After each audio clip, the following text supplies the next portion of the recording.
You may not remember the name Carol Wayne, but if you watched Johnny Carson in the 70s, you'll know her on sight, the blonde beside Art Fern, seeming to miss every joke and somehow walking off with the biggest laugh in the room.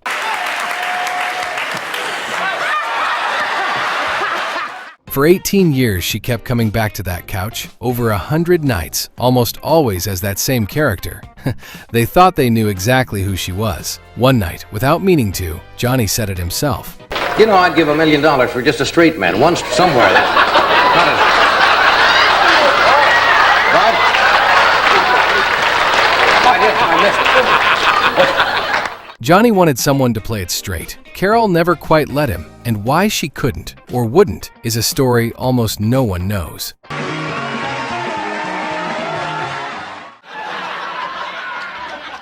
In February of 1967, a young actress walked onto Johnny's show for the first time. She was 24, quick, dry, and not the least bit nervous. And whatever the audience expected, she wasn't a newcomer. By then, she'd already been working for a decade. As a teenager, she'd toured on ice with the Ice Capades, skating beside her sister Nina. Then came Las Vegas as a Folies Bergère showgirl, and then Hollywood, where she turned up as a genie on I Dream of Jeannie and carried her own episode of I Spy. She wasn't a lucky discovery. She was a trained actress, and before long, the show would ask her to be known for just one thing. Johnny wanted to know where all of it came from. Do you go to school out there? I mean, do you have dramatic school where they teach you all these things? Well, I personally find that I do better just being myself. I've gone to dramatic school. Underneath the calm, she was watching everyone in the room. I'm a good listener, and people like to talk to me. I find that people are basically insecure, and they think I'm sincere, and I'm not putting anybody on, and I listen to them, and they just tell me all sorts of things. You just wouldn't believe it. Oh, yes, I would. She was 24, and when Johnny asked her about the future, she answered plainly. Are you going to stay single while you pursue your career? Well, I would very much like to be a wife and a mother. I mean, that would really be a... That's your end result? Oh, I think so, yes. I think that's what girls are for. To be what? Within a few years, that whole career would narrow to a single character, and the country would fall in love with her without ever quite learning her name. By 1973, she wasn't a newcomer anymore. She'd become a fixture, one of the handful of guests Johnny kept bringing back. Everyone knew her face. They just knew it by another name. That name was the Matinée Lady, Johnny's co-star in a recurring sketch called Art Fern's Tea Time Movie. Night after night, she played the sweet, slow blonde beside his fast-talking pitchman, in bits built on double meaning. The whole country knew that character. Almost none of them knew the actress underneath, but Johnny did. Away from the sketch, on the couch, the two of them had built years of real history, and he liked to remind her of exactly how much. Yeah, where were you 11 years ago? In high school. You were in high school.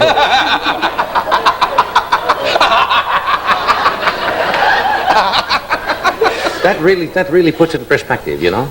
When he asked whether the show had done anything for her, she didn't hesitate. Does this help your career? Oh, yes, I'm famous as the Matinée Lady. Burt Reynolds was on the show that night. Johnny made the mistake of handing her the setup. Did you ever meet Bert before? No, but I'm good friends with your ex-wife.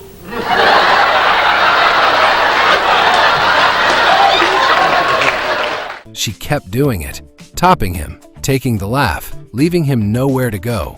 And finally, Johnny said the quiet part out loud. You know, I'd give $1 million for just a straight man, once somewhere. Not a... What? I missed it. That was the joke underneath the joke. He'd hired her to play dumb beside him, but she was the funniest person in the room, and no straight line was safe with her. In 1975, the sweet, slow blonde was one of the most familiar faces on late-night television. What almost no one watching understood was how much work went into looking that effortless. Years later, she explained it plainly. Playing dumb was the hardest part of the job. The slow, sweet confusion was something she built on purpose, line by line, so the bit would land. The blonde who seemed like she couldn't keep up was the one writing her own dumb lines in the moment. And every so often, she'd say it herself, right out in the open.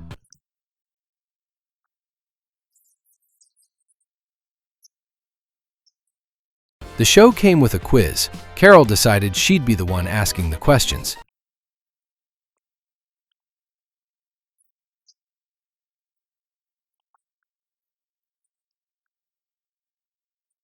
Handed a straight anatomy question, she built it into a bit and kept building.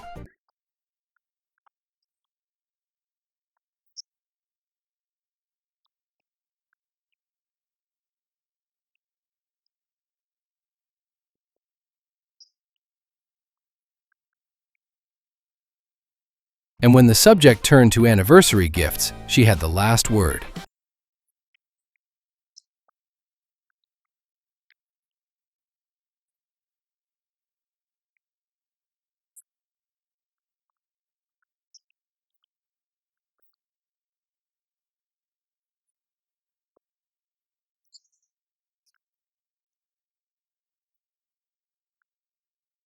For nearly a decade, she made it look easy. Then the show slowed down. Her appearances thinned out, and most people assumed her best work was behind her. They were wrong, and the proof would come from the last place anyone expected. In January of 1984, she came back to the show after a long stretch away. She was 41 now, the sketch character behind her, and on Johnny's couch that night, the timing hadn't lost a step.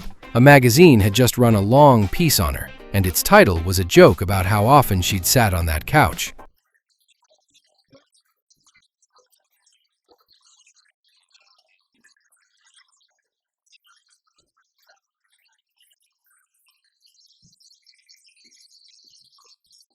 The magazine's photographer came up too, and she had a line waiting for him.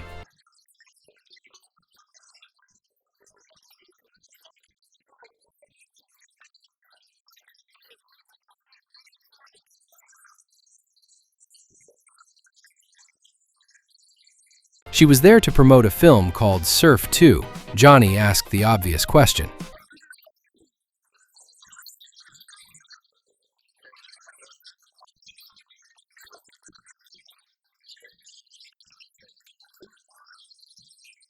Then she started telling him about someone and set a trap he walked right into.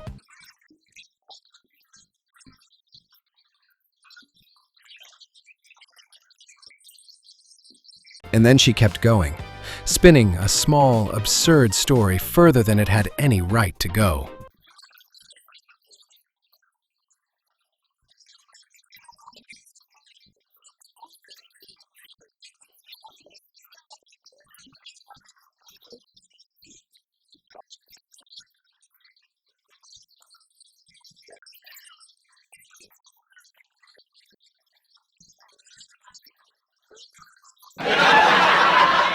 What almost no one on that couch knew was that she'd just given the performance of her life.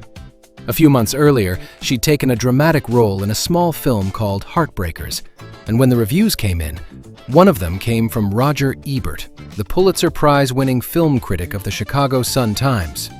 Ebert gave the film 4 stars and singled her out. Her performance, he wrote, was so good, so heartbreaking, if you will, that it pulls the whole movie together. Watching her, he said, you got the sense you were finally seeing the real person, not the image she'd played for years. For the first time, the reviews weren't about how she looked. They were about how good she was. The year that brought her those reviews brought something else, too. In 1984, Carol Wayne filed for bankruptcy. The recognition and the hardship landed within a few months of each other. Both are part of the record. Late in her run, the two of them sat down together and the roles quietly reversed. This time, she was the one drawing him out. You look very pretty tonight. Thank you. What accident? I'll talk to you about it a little later if you want to. I'd like that. It was one of the last times they'd share that couch. The next year, in January 1985, she died in Mexico. She was 42. What happened has been argued over ever since, but that argument was never this story. This one is about what people missed while she was alive. Johnny never recast the Matinée Lady. Art Fern's Tea Time movie went quiet on the show for a long time afterward. He didn't say much about it. He just left the chair empty. The audience saw the blonde who missed the joke. Johnny saw the talent underneath it. And in the end, one critic saw the actress almost everyone else had missed. She'd shown them who she was for 18 years. It just took the rest of the world a little longer to see it.